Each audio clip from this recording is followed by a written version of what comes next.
The humiliation began under the glare of the fluorescent lights, where shadows seemed sharper than the truth itself. Ethan Parker, a 17-year-old who carried the quiet defiance of someone who refused to hide his identity, was dragged across the polished floors of the shopping mall. His thin arms strained against the rough grip of a security guard until the door slammed behind them, locking him inside the suffocating confines of the mall's security office. The echo of the lock snapping shut felt heavier than chains. He had been accused of stealing a phone, a crime he had not committed. Yet the eyes on him burned as though guilt were written across his skin. Officer Reeves stood tall in the room, a uniform that should have represented protection stretched across a body swollen with arrogance. The smirk that bent across his face was sharper than any weapon. He twisted the cold steel of handcuffs around Ethan's wrists until a line of blood surfaced, small beads catching the light before dripping onto the floor. Ethan's breath broke in his chest, but his voice did not. In desperation, he told the truth, clinging to the only hope left. My father is a Delta Force officer at the Pentagon. He will come for me. His words carried the weight of both fear and pride, a declaration that should have silenced the room. Instead, laughter erupted. It was not the kind of laughter born from humor, but the hollow, cruel sound of disbelief sharpened into ridicule. Reeves leaned in, eyes glinting with disdain, and spat his words like venom. And my father is the president. Do you really expect me to believe that a gay kid like you has a hero for a father? Each word slammed harder than the cuffs, reducing Ethan not to a boy wrongfully accused, but to a target mocked for daring to live openly. The room closed in tighter. His pulse pounded in his ears, louder than the hum of the security cameras recording every second. The blood from his wrist was proof that justice had slipped out of reach, replaced by a system ready to crush him simply because he was different. Yet what Reeves could not see was that his cruelty had already set something in motion. Beyond the sterile walls of that office, footsteps echoed across the mall. They were measured, deliberate, each one heavier than the next. A man in plain clothes was making his way toward the door, carrying with him not just the silence of experience, but the power of survival carved from countless battlefields. He was not there to argue. He was not there to ask. He was coming with the weight of authority that Reeves could neither laugh at nor escape. Ethan sat with his head bowed, wrists raw, his mind spiraling between shame and stubborn pride. He had grown used to whispers behind his back, the sideways glances at school, the neighbors who spoke his name with pity or contempt. But this humiliation was different. This was official. It bore the badge of the very system sworn to protect him. His chest tightened, and for a fleeting second, he almost wondered if Reeves was right. Maybe the world would always see him as less because of who he was. Yet even in that pit of despair, something inside him clung to his words, "My father will come." And his father was already closer than Reeves could ever imagine. The man walking toward that locked door had faced fire and steel, enemies that never laughed before they killed. He had crossed deserts where survival was measured in drops of water, and jungles where silence was the only shield. He had worn scars that never healed and buried comrades whose courage had outlasted their breath. But none of that had shaken him like the call he had just received. A trembling voice of his only son, broken by handcuffs and mockery, telling him, "They are laughing at me because I am gay." In that moment, battlefields were nothing compared to the weight crushing his chest. And as he drew closer, the air itself seemed to shift. Guards who passed him instinctively straightened, sensing authority that had no need for medals or insignias. Reeves, drunk on the illusion of power, had no idea that the very door behind him was about to open to a presence he could neither mock nor dismiss. Inside the small room, Ethan's blood-streaked hands curled into fists, not in anger but in resistance, as though he was holding on to the last thread of dignity he had left. The cameras kept recording. Every cruel smile, every drop of blood, every moment of prejudice would remain frozen as evidence of what had been done here. The boy in cuffs was not just waiting for his father, he was unknowingly waiting for the moment when the balance of power in that suffocating room would shift forever. because the man approaching was not only his father, he was Marcus Parker, a name whispered with reverence in the corridors of the Pentagon, a name etched in operations where silence meant survival. And he was about to walk into the room not as a soldier, not as a strategist, but as a father whose pride in his son burned hotter than any weapon he had ever carried. Ethan did not yet know it, but humiliation was about to meet its reckoning. And for anyone listening now, pause and imagine being in Ethan's place, mocked for who you are, shackled for something you did not do. Your identity turned into a weapon against you. How would you hold on to hope in that moment? His story has only begun, and it will turn in ways no one in that room could have predicted. Stay with us, because what follows will make you question not only power, but the meaning of courage itself. This is Heart Story. If stories of justice and resilience matter to you, don't forget to subscribe and support us, because voices like Ethan's should never be silenced. And stories like this remind us that the fight for dignity is never lost. Marcus Parker had lived through deserts where the heat devoured breath, jungles where silence was the only armor, and nights where the line between life and death was measured in a heartbeat. He had stood shoulder to shoulder with men who never returned, and carried medals that could never erase the weight of their absence. Yet nothing in his years of service, not even the cold memory of combat, had ever sent fear rushing through his chest as swiftly as the trembling words of his son over the phone. Ethan's voice had cracked, raw and pleading. They put me in cuffs. They laugh because I am gay. The sentence replayed in his mind like gunfire. Marcus had fought enemies across the world, but this enemy was different. It was not hiding in mountains or behind enemy lines. It wore a uniform, carried a badge, and sat smugly inside a mall security room, turning prejudice into punishment. That was something Marcus could never ignore. He drove with the urgency of a man chasing time, yet his movements were precise, his mind operating as though he were on a mission. Years of training did not leave him. They guided him. His hands on the wheel were steady, his eyes fixed forward, scanning intersections as if they were checkpoints. He did not wear his uniform. No insignias gleamed from his chest, yet the dark shirt stretched across his frame carried the weight of unspoken authority. He looked like an ordinary man, but every line in his face bore the imprint of service, discipline, and an unbreakable will. By the time he reached the mall, the flow of people parted without words. Some noticed the intensity in his stride. Others sensed a kind of command that could not be faked. Security guards glanced up as he passed and, without knowing why, found themselves standing straighter. Marcus did not pause. He had no time for pleasantries, no need for explanations. Every second wasted was another second his son's dignity was held captive. Memories assaulted him as he walked. Ethan's first steps across the grass in their backyard, the moment he nervously admitted who he was, his voice tight with fear that his father might reject him. Marcus had felt his chest tighten then too, but not from shame, from pride. Pride that his son had the courage to speak his truth in a world that rarely showed mercy. Pride that he refused to shrink himself to make others comfortable. He had promised that day, silently to himself, that Ethan would never face the world alone. Today, that promise was being tested. Inside, the atmosphere shifted. Mall staff, trained to read customers, could not look away. There was something about this man that did not belong to civilian life. He walked as if every hallway were a battlefield, every corner a potential ambush. His steps were calm but sharp, each one cutting through the air like a command. He did not have to announce who he was. Authority clung to him like a second skin. He thought of Ethan sitting in that room, wrists torn open by steel that should never have been there, eyes filled with both terror and resilience. Marcus had seen prisoners of war, men stripped of freedom yet refusing to surrender their spirit. He knew Ethan had inherited that strength, but the thought of his son enduring cruelty simply for being himself ignited a fire deeper than any combat order ever had. This was no longer about a stolen phone, no longer about a misunderstanding that could be explained away. It was about a system that allowed prejudice to masquerade as law.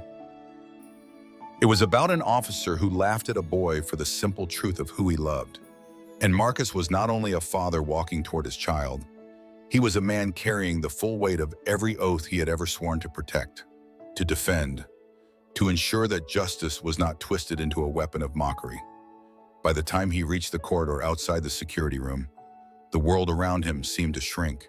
The laughter that had echoed earlier had no place here. He placed his hand on the door handle, not with rage, but with the calm assurance of someone who had faced down chaos and survived. His mission had always been to enter where others could not, to end what others dared not confront. And now the battlefield was not a foreign land. It was a small, suffocating room where his son waited, wounded not just in flesh, but in spirit. As he prepared to step inside, Marcus carried more than the instincts of a soldier. He carried the heart of a father who knew that courage was not measured only in combat, but in the ability to stand for someone when the world tried to crush them. His arrival was not simply an interruption. It was the turning point of a story where cruelty would finally be forced to face consequence. And in that quiet corridor, Marcus understood something he wished every parent could learn, that battles are not always fought with weapons, and that sometimes the greatest victory a father can claim is to show his child that pride is stronger than prejudice. The door opened with a deliberate motion, and the room fell into an unnatural stillness. Ethan Parker sat in the corner, his wrists raw and bruised where the cuffs had cut into his skin.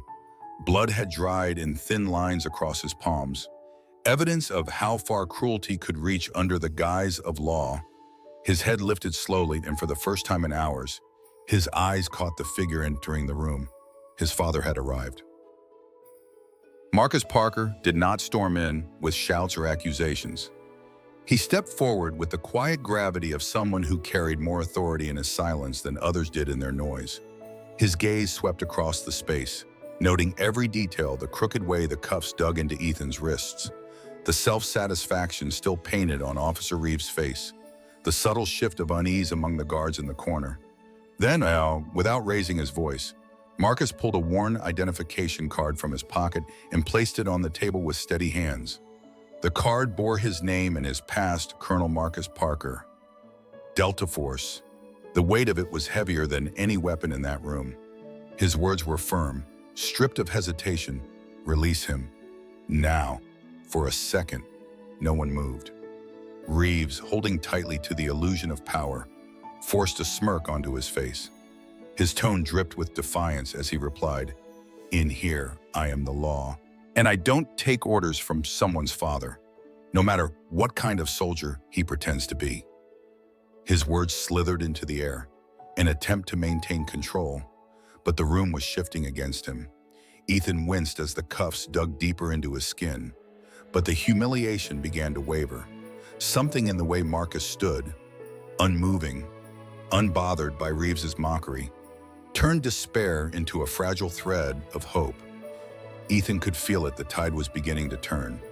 A phone rang, shattering the tension. Reeves pulled it from his pocket, irritation heavy in his sigh. Until he saw the name flashing on the screen, his posture faltered. It was Chief Garcia, the highest authority in their department. With a reluctant glance toward Marcus, Reeves answered. The voice on the other end was sharp and commanding. "Reeves, release the boy immediately." "Do you have any idea who you've insulted?" Colonel Marcus Parker is not only Delta Force, he helped draft the very security protocols you are sworn to enforce. The color drained from Reeves' face. The smirk disappeared, replaced by a rigidity that came only when a man realized his arrogance had been exposed. He fumbled with the keys, the metallic click of the cuffs opening louder than the ringing in Ethan's ears. Blood rushed back into Ethan's hands as the steel fell away. His skin still burned, but for the first time that day, the weight pressing down on his chest eased. Marcus placed a steady hand on his son's shoulder, not in dramatic display, but in quiet reassurance. It was enough. In that single gesture, Ethan felt the strength of every promise his father had ever kept. He was no longer alone in this room of sneers and accusations. He was seen, defended, and believed. Reeves looked at Marcus, his bravado reduced to silence. But Marcus did not gloat. He did not raise his voice or savor the victory. His words were measured, every syllable aimed like a blade. You should never forget what your badge stands for. It is not a shield for prejudice. It is not a weapon for humiliation. If you cannot understand that, you have no right to wear it. The silence that followed was heavier than any punishment. In that moment, Ethan realized something profound. Strength was not only in uniforms or medals, not only in fists or firepower. True strength was in the restraint his father showed, in the discipline to confront injustice without becoming consumed by rage. As father and son stepped closer together, the lesson embedded itself deep into Ethan's mind. Courage was not always about survival in the wilderness of battlefields. Sometimes it was about refusing to let cruelty define you. It was about standing tall when others tried to break you down. And perhaps most importantly, it was about knowing that dignity, once defended, could never again be stolen. The room was still tense when another sound cut through the air. A faint chime, sharp and undeniable, came from the handbag of the woman who had stood so firmly against Ethan only hours earlier. Heads turned. The ringing was clear, insistent, impossible to ignore. She froze, her face paling as if the blood beneath her skin had turned to ice. Slowly, under the silent gaze of everyone present, she reached into the bag. The object she pulled out gleamed beneath the fluorescent lights, the very iPhone she had claimed was stolen. Its screen lit up with the incoming call, the glow catching every pair of eyes in the room. For a moment, no one breathed. A guard stepped forward, checking the device with rigid formality, and then the truth unraveled with brutal clarity. The serial number matched the report. The missing phone had been with her all along. The camera footage was pulled onto the screen, and frame by frame it revealed her deception. She had been the one to slide the phone into her own bag, then turn and accuse Ethan with feigned outrage. She had not chosen him by chance. She had chosen him because he was different, because mocking a boy who lived openly as gay seemed easier than facing her own dishonesty. The silence that filled the room was heavy, suffocating, and absolute. Her excuses tumbled from her lips, fragments of denial and trembling claims of misunderstanding. But the images on the monitor left no space for lies. The footage showed her every move, her calculated glance, the way she staged the discovery. Her words fell flat, crumbling into the still air like ash. Ethan's chest tightened, not with fear this time, but with a sharp awareness of how close he had come to losing more than his freedom. The woman's accusation had been sharp enough to wound his reputation forever. One lie, fed by prejudice, could have shadowed his life beyond the walls of this mall. The pain in his wrist was nothing compared to the reminder that truth can be fragile when it stands alone against hatred. Marcus stood tall, his expression carved from stone. He did not raise his voice. He did not demand apologies. Instead, he turned his gaze toward Officer Reeves, his words sharp, cold, and devastating in their precision. This is why men like you should not wear the uniform. You do not protect justice. You protect your own prejudice. The statement landed heavier than any punishment. Reeves looked down, his arrogance stripped away. He had not only failed in his duty, he had become complicit in cruelty. The woman's guilt was undeniable, but his failure was more insidious. He had chosen to believe the worst of Ethan without evidence, not because of the facts, but because bias had already written the script in his mind. Ethan watched the exchange in silence. His father's words lingered in the air, not just as a condemnation, but as a lesson. The law was fragile when placed in the hands of those who could not see past their own prejudices. Authority meant nothing if it was not guided by fairness. The woman shrank into herself. Her bravado dissolved into whispers of regret, though no apology could undo what she had set in motion. For Ethan, the sting of her accusation would not vanish overnight, but the exposure of her deceit was a reminder that lies, no matter how carefully constructed, cannot hold against the weight of truth. As the guards escorted her away, the cameras still recording, Ethan's eyes drifted to his father. Marcus remained steady, his presence unshaken, his words etched into the silence of the room. The boy realized that dignity was not restored by punishment, but by the clarity of truth standing exposed before all. And in that moment, the deeper lesson settled over him. Injustice often hides behind respectable faces, behind voices that claim certainty. Yet truth, once revealed, strips away those masks. He understood now that courage was not only about surviving cruelty, but about holding on long enough for the deception of others to collapse under its own weight. The story should have ended there, with the cuffs removed, the truth exposed, and the guilty led away. But what happened next would ripple far beyond the walls of a shopping mall. The press arrived swiftly, their cameras flashing, voices overlapping as they demanded answers. Word spread like fire the son of Colonel Marcus Parker had been humiliated, mocked, and falsely accused. The boy's pain and the father's authority became a symbol in headlines, a mirror held up to the country's ongoing struggle with prejudice inside the very institutions sworn to protect. Ethan stood quietly at his father's side as microphones and questions flew, the bruises on his wrists visible, proof of injustice. For him, the moment was overwhelming. He had not asked for attention, had not sought to become the face of a story larger than himself. Yet here he was, suddenly the embodiment of what so many endured in silence. He looked at Marcus, who remained calm, shoulders squared, his voice steady as he confirmed what had been witnessed. His son had been targeted, not for theft, but for who he was.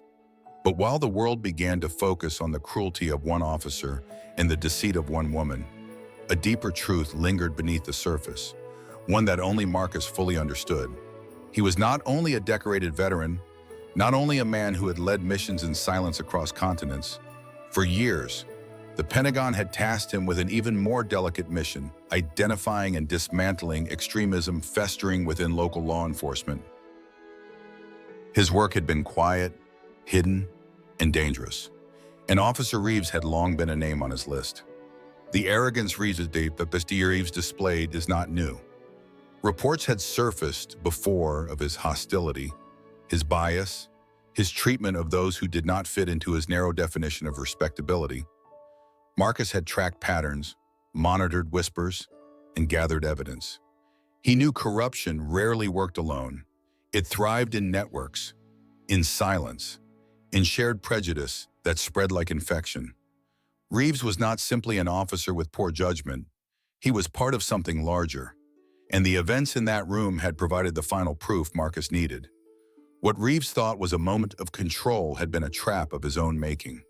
By mocking Ethan, by refusing to release him, by siding with deception over truth, Reeves had stepped directly into the spotlight Marcus had been preparing for years. Within days, Internal Affairs launched a full-scale investigation. One name became many. One corrupt badge led to another, until an entire network of abuse and prejudice began to crumble under the weight of exposure. Ethan had not known any of this as he walked beside his father, leaving them all in silence. His wrists still ached, but his heart carried something heavier than pain pride. For the first time, he understood that his father's strength was not only in the battles fought overseas, but in the fight to cleanse injustice at home. Marcus did not need to tell him. Ethan could feel it in the way his father carried himself, in the way he refused to let cruelty pass unchallenged. Later, when the noise of cameras faded and the world spun on, Ethan replayed the day in his mind. He thought of the humiliation in that locked room, the laughter that had tried to break him. He thought of his father's entrance, the shift of power, and the truth that eventually surfaced. And he realized something that would stay with him forever. Courage is not only inherited from the battlefield, it is lived, moment by moment, in the decision to stand tall even when the world tries to cut you down. The scars on his wrists would fade, but the lesson carved into him would not. Prejudice thrives when silence allows it, but it collapses when truth steps into the light. His father had shown him that dignity is not something others grant you, it is something you hold, protect, and defend until others have no choice but to see it. And now, Ethan's story was no longer just his own. It belonged to everyone who had been mocked, doubted, or pushed aside simply for being who they are. His survival was proof. His father's intervention was proof. And together, they had forced the world to look at prejudice without disguise. As this chapter closed, one question remained, a question only you can answer. If you had been in that room, would you have stayed silent? Or would you have spoken when cruelty disguised itself as authority? This is Heart Stories. If stories of courage, justice, and truth matter to you, subscribe now, share this story, and tell us in the comments, what would you have done?